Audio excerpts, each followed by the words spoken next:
Hi viewers, welcome to my channel మరువలేని వంటలు.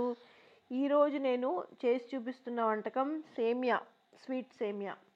దీనికోసం నేను సన్న సేమియా తీసుకున్నాను, రోస్టెడ్ సేమియా తీసుకున్నాను. రోస్టెడ్ సేమియా అయితేనే బాగుంటాయి.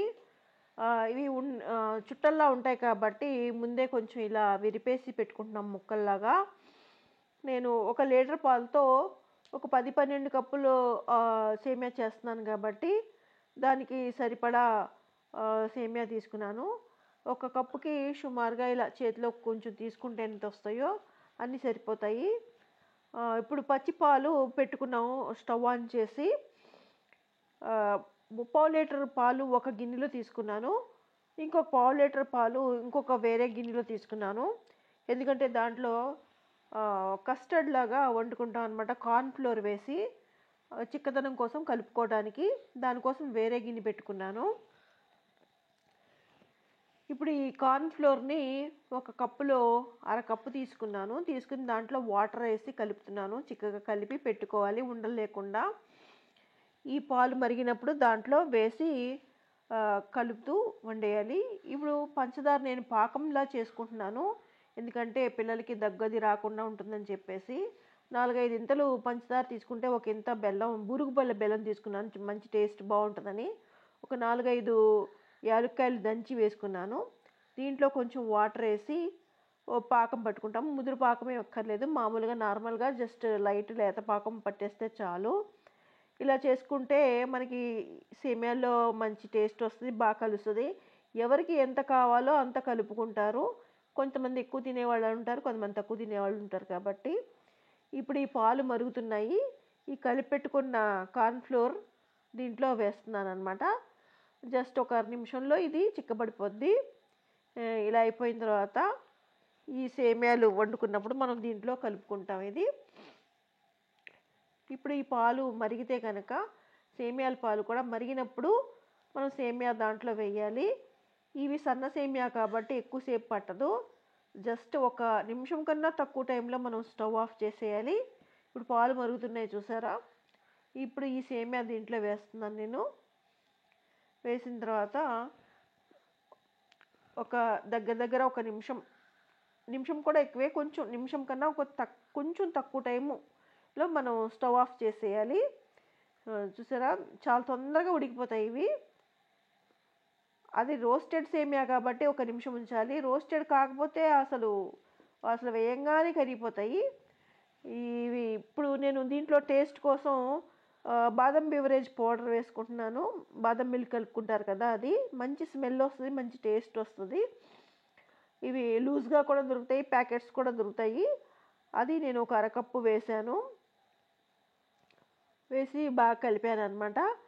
కలిపిన తర్వాత ఈ మనం చేసి పెట్టుకున్న కార్న్ఫ్లోర్ ఉంది కదా, చిక్కదనం కోసం ఎంత కావాలో చూసుకుంటూ కలపాలి, ఎక్కువైపోకుండా. కలిపిన తర్వాత ఎక్కువ ఉంటే అది ఉంచేసుకుని మనం దాంట్లో పంచదార పాకం కలిపి డ్రై ఫ్రూట్స్ వేసి వేరేగా ఏదైనా పిల్లల కోసం చేసుకోవచ్చు, కస్టర్డ్ లాగా. ఇది ఇంకా టేస్ట్ బాగుంటుందని ఇంకా ఎక్కువ కలిపాను నేను. ఈ బాదం పౌడర్ అనేది మంచి కలర్ కూడా వస్తుందని చెప్పి కలిపిన తర్వాత ఎసెన్స్ వేస్తున్నాను. వెనీలా ఎసెన్స్ వేస్తే చాలా బాగుంటుంది స్మెల్. బాదం ఎసెన్స్ కూడా వేసుకోవచ్చు, మంచి బాదం ఇంకా స్మెల్ ఎక్కువ రావాలంటే. కావాలంటే వేసుకోవచ్చు, లేకపోతే లేదు. ఇప్పుడు ఈ పాకం కూడా రెడీ అయిపోతుంది. ఇందులో యాలకులు వేసుకున్నాం కాబట్టి యాలకుల స్మెల్ కూడా ఇందులో బాగా దిగుతుంది. ఇప్పుడు ఒక 4-5 గెరిట్లు నేను ఇందులో కలిపేస్తాను. కలిపిన తర్వాత ఇంకా కావాలనుకునే వాళ్ళు వేరేగా కలుపుకుంటారని అది ఉంచేస్తాను కొంచెం పాకం. ఇదిగో ఇప్పుడు ఈ రెడీ అయిపోయినాయి కదా, ఇందులో కలిపేస్తున్నాను అనమాట. ఒక 5 గరిట్లు ఎంత వేసాను నేను. వేసి చక్కగా కలిపేస్తాను. కలిపేసి మనం స్టవ్ ఆఫ్ చేసేస్తాం. ముందే స్టవ్ ఆఫ్ చేసాము 1 నిమిషం ఉంచిన తర్వాత. ఇప్పుడు మనం గార్నిష్ చేసుకోవడానికి డ్రై ఫ్రూట్స్ వేపుకుంటున్నాము. ఒక ప్యాన్లో నెయ్యి వేసాను. ఆ డ్రై ఫ్రూట్స్ కనుక మనం కడిగి వేపుకున్నట్లయితే అన్నీ యూనిఫామ్గా ఒకేలా వేగుతాయి, నీట్గా కూడా ఉంటాయి, దుమ్మేమన్నా ఉంటే పోతుంది. అందుకే నేను ఇప్పుడు ఫస్ట్ బాదం ముక్కలు కట్ చేసుకున్న బాదం ముక్కలు వేపుతున్నాను. ఇవి కూడా కడుక్కున్నాను. కడిగిన తర్వాత ప్యాన్లో వేడెక్కిన నెయ్యిలో వేసాను. అవి వేగిపోయిన తర్వాత బ్రౌన్ కలర్ అంటే గోల్డెన్ బ్రౌన్ కలర్లో వచ్చినప్పుడు తీసేస్తున్నాము.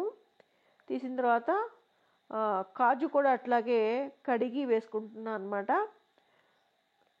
కాజు కూడా యూనిఫామ్గా అన్నీ వేగిపోయిన తర్వాత తీసేస్తాము. మరీ రెడ్ కలర్లో రాకూడదు. అలా వస్తే ఇంకా హీట్ ఉంటుంది కాబట్టి దాంట్లో తర్వాత ఇంకా డార్క్ అయిపోతాయి. కొంచెం లైట్ కలర్లో ఉన్నప్పుడు వేగాలి, కానీ కొంచెం లైట్ కలర్ ఉన్నప్పుడు తీసేయాలి. దీని తర్వాత కిష్మిష్ కూడా అట్లాగే కడిగి వేపేసుకోవాలి. అన్నీ తీసి మనం పక్కన పెట్టుకోవాలి. చూసారా, కిష్మిష్ కూడా వేసాను. ఇవి కూడా కొంచెం ఉబ్బిన తర్వాత తీసేస్తాం. ఇప్పుడు నేను గార్నిష్ కోసం అన్నీ రెడీ చేసుకున్నాను. ఇప్పుడు సర్వింగ్ కోసం ఈ చేసుకున్న సేమియా బౌల్స్లోకి వేసుకుంటున్నాను. ఇప్పుడు గార్నిష్ కోసం నానబెట్టుకున్న బాదం కట్ చేసి పెట్టుకున్నాము, అది వేస్తున్నాను అన్నిటికన్నా ముందు. చాలా బాగుంటాయి ఇలా నానిన బాదం. టూటీ ఫ్రూటీ ముక్కలు వేసుకున్నాను, మంచి కలర్, చాలా అందంగా కనిపిస్తాయి. ఇప్పుడు నేతిలో వేయించుకున్న కాజు వేస్తున్నాను. దీని తర్వాత కిష్మిష్ కూడా వేసేస్తున్నాను. ఇప్పుడు నేతిలో వేయించుకున్న బాదం ముక్కలు వేస్తున్నాను. ఇంకా ఖర్జూరం ముక్కలు కూడా కట్ చేసి పెట్టుకున్నాను, అవి కూడా కొంచెం వేస్తున్నాను. అలాగే అన్ని గిన్నెల్లో కూడా గార్నిష్ చేసేసుకుంటున్నాం అనమాట. అన్నీ రెడీ అయిపోయిన తర్వాత సర్వ్ చేసుకుంటాము. చూసారా, చాలా డెలీషియస్గా ఉండే సేమియా రెడీ అయిపోయాయి. ఇది నేను నా స్టైల్లో చేసుకునే స్పెషల్ సేమియా అనమాట. ఇది టేస్ట్ చేసిన వాళ్ళు ఎవరైనా చాలా బాగుందని చాలా ఇష్టంగా తింటారు. ఇది నేను మీతో షేర్ చేసుకున్నాను. మీరు కూడా చేసి చూసి ఇది నచ్చితే మీరు కూడా అందరితో షేర్ చేసుకోండి ఈ రెసిపీని. చాలా బాగుంటుంది ఇది. ఈరోజు వీడియో కోసం నేను చెప్పాలనుకున్న మంచి మాట ఏంటంటే, ఎవరైనా అవసరంలో ఉన్నప్పుడు సాకు చూపడం, ఆపదలో ఉన్నప్పుడు ఎత్తి చూపడం అనే విషయాలు సాధారణంగా అందరిలో ఉండే విషయాలే. తమను తాము సంస్కరించుకోవాలనుకునేవారు తాము ఇలాంటి విషయాలకు అతీతంగా ఉన్నామా లేదా అన్నది ఆత్మపరిశీలన చేసుకోగలగాలి. అలాగే ఈ రెసిపీ మీకు నచ్చితే కనుక మీరు షేర్ చేసి, లైక్ చేసి, కామెంట్ కూడా చేస్తారని నేను ఆశిస్తాను. మర్చిపోదు, ఎవరైనా సబ్స్క్రైబ్ చేసుకోకపోతే సబ్స్క్రైబ్ చేసుకొని నా ఛానల్ని ఎంకరేజ్ చేయండి.